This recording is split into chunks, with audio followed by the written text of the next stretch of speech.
Jesy Nelson shared her joy as the NHS announced they would roll out heel prick testing on newborns for spinal muscular atrophy, SMA. The singer, 34, revealed in January her now 9-month-old twins, Ocean and Story, had been diagnosed with SMA type 1, a rare muscle wasting condition. The late diagnosis means her daughters are likely to never be able to walk and have specialist equipment to help them breathe at night as well as feeding tubes. Despite the UK's National Screening Committee rejecting calls to introduce checks for another muscular disease in January, on Wednesday West Streeting announced plans for more than 400,000 babies to be screened for the condition from October 2026. The news comes following calls demanding the Health Secretary to overrule the committee's guidance and make effective treatment more accessible on the NHS. Celebrating the news, Jesy took to her Instagram and wrote, "A big step forward for SMA. ISE have announced to start screening for SMA in England will now begin in October 2026.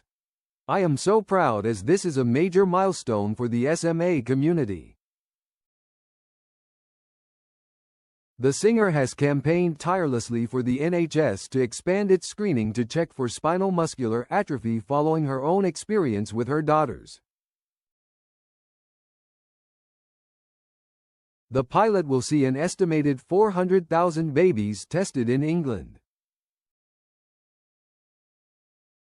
The NHS currently carries out heel prick tests on babies at around 5 days old to check for just 10 treatable conditions, including cystic fibrosis.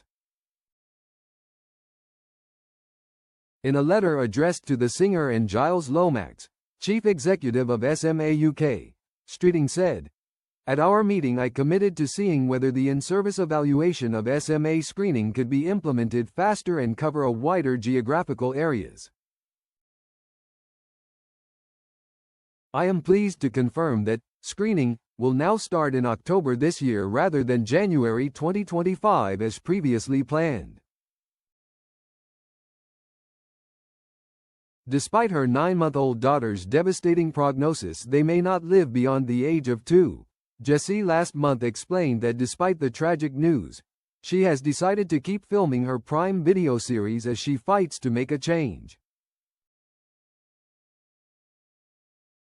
In AQA, she said, "I just hope people continue to watch the next part of the journey.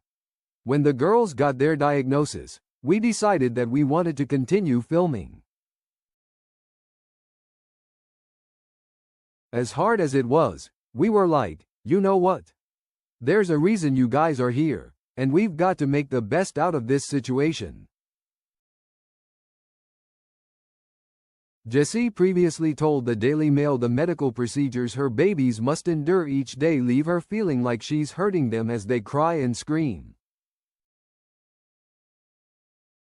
She described caring for the twins as an emotional roller coaster, with some days being really F***ing S**** and others slightly lighter. Jesy and ex-partner Zion never expected to be caring for their babies in such a way, and Jesy says having to provide for their medical needs is a daily struggle. She said, "Every day is so full on. I can speak about it, but I'll never be able to explain how intense it is until you see it." Speaking to Jamie Lawing on his Great Company podcast, Jesy said she is hopeful that her babies will defy the odds now that they are receiving treatment and go on to have a longer life expectancy. She explained, "So spinal muscular atrophy is a muscular wasting disease, so they don't have a gene that we all have in our body. Their muscles are now deteriorating and wasting away, and if you don't get them treatment in time, eventually the muscles will all just die, which then affects the breathing, the swallowing, everything. And they will die before the age of 2. It's not okay, but it is what it is, and I just have to accept it, and now just try and make the best out of this situation. And my girls are the strongest, most resilient babies, and I really believe that they are going to defy all the odds.